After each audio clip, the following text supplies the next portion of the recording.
నేను ఇంకొక చిన్న పాయింట్ కూడా చెప్తాను.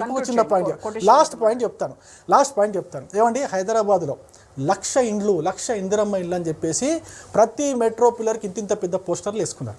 అందరూ చూసింటారు, ఇక్కడ ఉన్న వాళ్ళందరూ కూడా చూసింటారు. 1,00,000 ఇండ్లు కాదు కదా, ఒక్క ఇంటికైనా మీరు ₹1 తీసుకోకుండా దరఖాస్తులు తీసుకుంటున్నారు కదా. ఇప్పుడు 6 లక్షల రూపాయలు కట్టాలంట. 6 లక్షల రూపాయలు కడితే మీరేంది ఇచ్చేది? మీరు ఇస్తారా డబుల్ బెడ్రూమ్ ఇల్లు? వాళ్ళు కట్టుకోరా?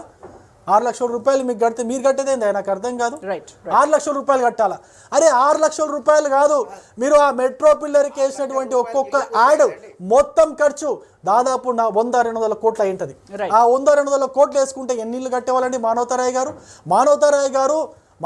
గారు మీరు వినండి, ఒక్కసారి వినండి. మానవతారాయ్ గారు ప్లీజ్ వినండి. మీరు విద్యార్థుల సమస్యల గురించి ఇంతసేపు మాట్లాడినా దాని గురించి మీరేమైనా చెప్తారా? మీరు విద్యార్థుల సమస్యల గురించి మీరు కొట్లాడిన వాళ్ళు, యూనివర్సిటీలో విద్యార్థుల సమస్యల పైన మీ గలం విప్పిన వాళ్ళు, మీకు బాధ అనిపిస్తలేదా? వీటన్నిటి గురించి మాట్లాడరా?